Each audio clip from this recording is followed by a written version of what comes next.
Opúsculo Humanitário, escrito por Nízia Floresta, edição atualizada com estudo introdutório e notas de Peggy Sharp Valadares, edição em domínio público, Cortez Editora e INEP.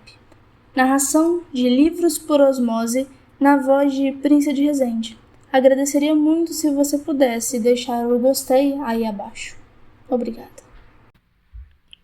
Capítulo 10.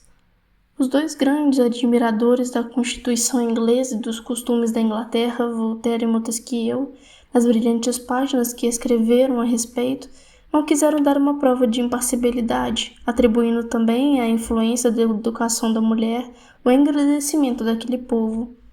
Mas todos conhecem a opinião desses dois célebres escritores de moral e crenças diversas a respeito do sexo. O primeiro assinala esta opinião no sarcasmo contra todas as mulheres, com os quais julgava punir aqueles que lhe haviam consagrado a vida. O segundo, nas linhas seguintes contidas em seu admirável livro de O Espírito das Leis, abre aspas, e escreve em francês: a natureza que distinguiu os homens pela força e pela razão não entregou o seu poder a outros meios que os da razão e da força. Às mulheres concedeu as qualidades do atrativo e quis que sua influência termine onde termine esse atrativo.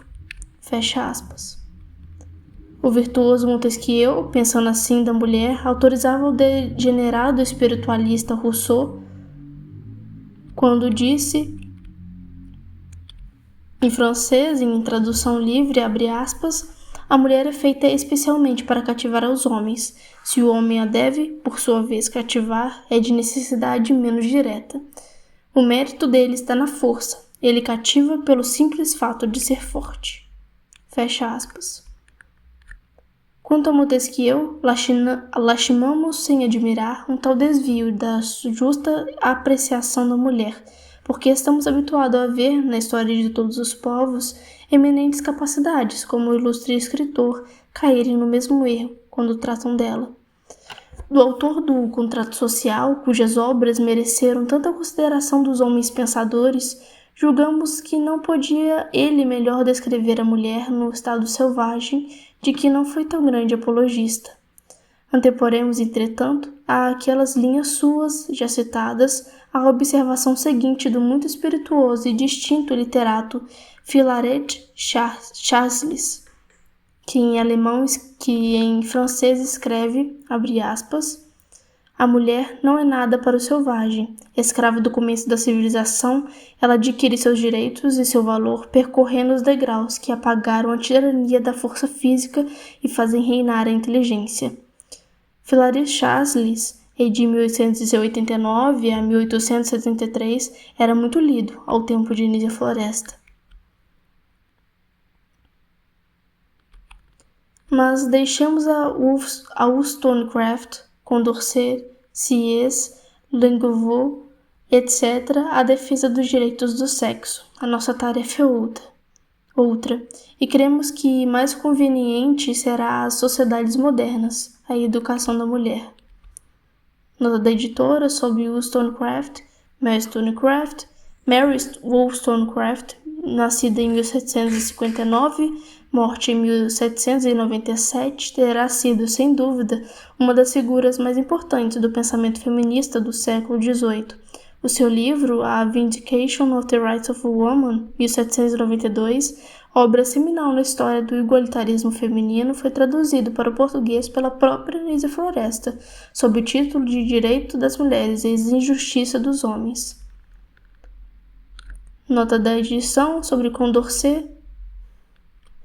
A 3 de julho de 1790, o Marquês de Condorcet, Marie Jean Antoine Nicolas Caritat, 1743, morte em 1794, havia publicado no Jornal da Sociedade de 1789 um artigo, abre aspas, sobre a admissão das mulheres ao direito da cidadania, fecha aspas.